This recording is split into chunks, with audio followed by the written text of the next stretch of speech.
السلام علیکم۔ سیدنا داؤد علیہ السلام کے پاس پیش ہونے والے ایک مقدمے کا واقعہ۔ یہ واقعہ سورہ صاد کی آیت نمبر 21 سے 25 تک مفصلاً مذکور ہے۔ اس واقعے کی ابتدا اس طرح ہوتی ہے کہ دو نوجوان سیدنا داؤد علیہ السلام کے حجرہ شریف کی دیوار پھاند کر اس وقت اندر داخل ہو گئے جب آپ نماز میں اور عبادات میں مشغول تھے۔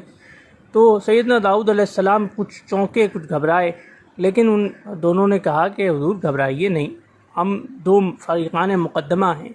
کیفیت یہ ہے کہ ایک میرا بھائی ہے، ان کے پاس 99 بھیڑیں ہیں، مادہ بھیڑیں ہیں، میرے پاس صرف ایک مادہ بھیڑ ہے، جبکہ یہ کہتے ہیں کہ میں اپنی وہ ایک بھیڑ بھی انہیں دے دوں، اور یہ مجھ پر دباؤ ڈال رہے ہیں، یہ مجھ سے بڑے روب سے مانگ رہے ہیں، مجھ سے غصے سے، یعنی دھمکی آمیز لہجہ میرے ساتھ اپنایا ہوا ہے انہوں نے اس مطالبے کے اندر۔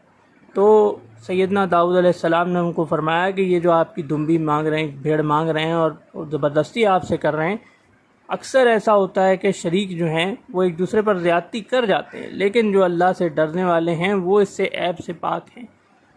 اس گفتگو کے دوران سیدنا داؤد علیہ السلام کو اچانک ایک خیال آتا ہے کہ اللہ تعالیٰ نے کہیں اس مقدمے کے ذریعے انہیں آزمایا تو نہیں۔ انہوں نے فوراً اس خیال کے آتے ہی اللہ تعالیٰ کے حضور سجدہ استغفار کیا، تو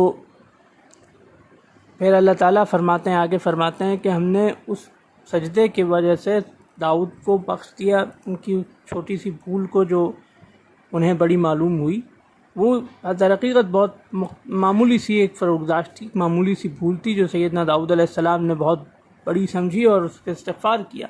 تو اللہ تعالیٰ نے فرمایا کہ ہم نے انہیں معاف بھی کیا، اور اس سے ان کے مرتبے میں جو ہمارے پاس ان کا مرتبہ تھا وہ مرتبہ بھی ان کا ویسے کا ویسا باقی رہا، اس میں بھی کوئی فرق نہیں آیا۔ یہ واقعہ اس طرح اختتام کو پہنچا سیدنا داؤد علیہ السلام اور دو مدعیان مقدمہ کا۔ اللہ حافظ۔